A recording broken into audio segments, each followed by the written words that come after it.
Hello po, magandang buhay sa inyong lahat. Ayan po, mag-hand tractor daw po kami sa Manukan. So, tuturuan po kami ng aming bossing kung paano gamitin yung hand tractor. So, ayan, inuuna daw po sa gilid para mas madali pag sa gitna.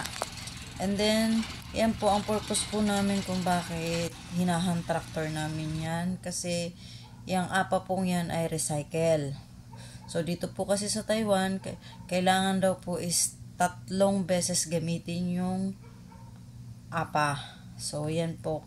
Kaya, saka po pala, ang purpose niyan is dinudurog po namin yung apa kasi hindi na po maiwasan, nagbabasa yung manukan, yung mga manok. So, yan po.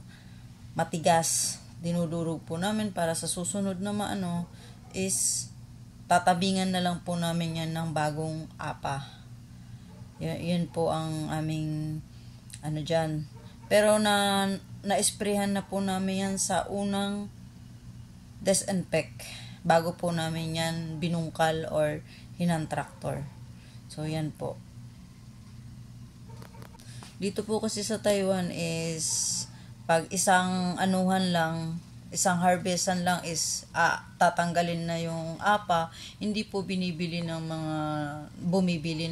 sa gulayan.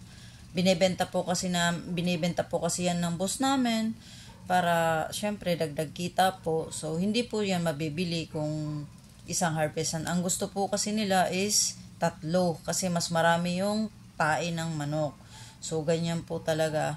So ito po kami medyo nagkakabisa pa kung paano gamitin to, pero ayan, sa awa ng Diyos, nakakaraos din makagamit ito at medyo hirap-hirap pa, pero sa susunod is medyo ayos-ayos na. Afternoon po sa inyong lahat, magandang buhay. Ito na naman po kami dito sa Manukan. Ito pong update namin ngayon, ito ay yung i-recycle recycle ng Mika or apa. Kasi dito sa Taiwan po is ang apa is Mika. So tapos ito po ang pagre-recycle. Ganito po. Di ba po dati nag-harvest, tapos ito po inano na namin, kumbaga ay hand tractor. Ito, tingnan niyo po yung mga dinaanan. Ito. Yan, hanggang dulo na po yan. So, ito, finish. Tapos na po to. Tapos, ito po, pero inisprehan na po namin to ng, disinfect. Para sa, mga uod. Sa mga uod, para mamatay peste sila. Tapos, yung lahat ng yung mga gamot na, 2 klaseng gamot. After 3 days na, tapos, bago hinahan tractor.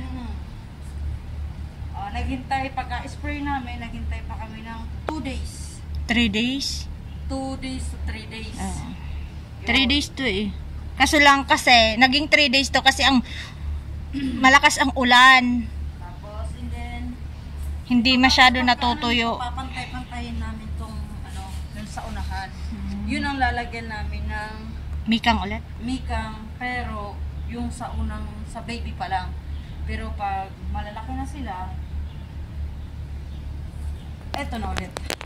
Pero,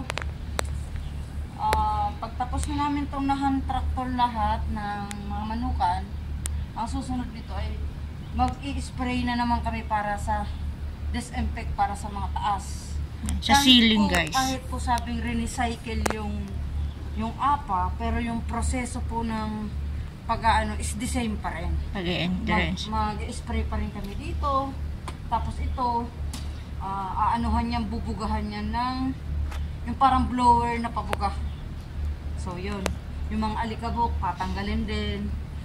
Yung kung ano rin yung process namin na ginagawa na yun pa rin po.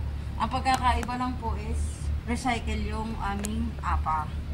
Pero hindi naman po to nakaka-apekto daw sa manok kasi tinest to dito sa Taiwan. Department of Agriculture. Nakapasa daw to, so advisable to sa lahat ng mga poultry dito sa Taiwan. So yun. Kaya pwede na naman po itong gawin natin dito sa ating bansa, sa ating Pilipinas. Pwede naman po itong i-recycle natin. Make sure lang po na mag-spray po tayo ng yung pang-disinfect sa Ng apa. bacteria. Yun po. Yun lamang po. Maraming salamat. God bless.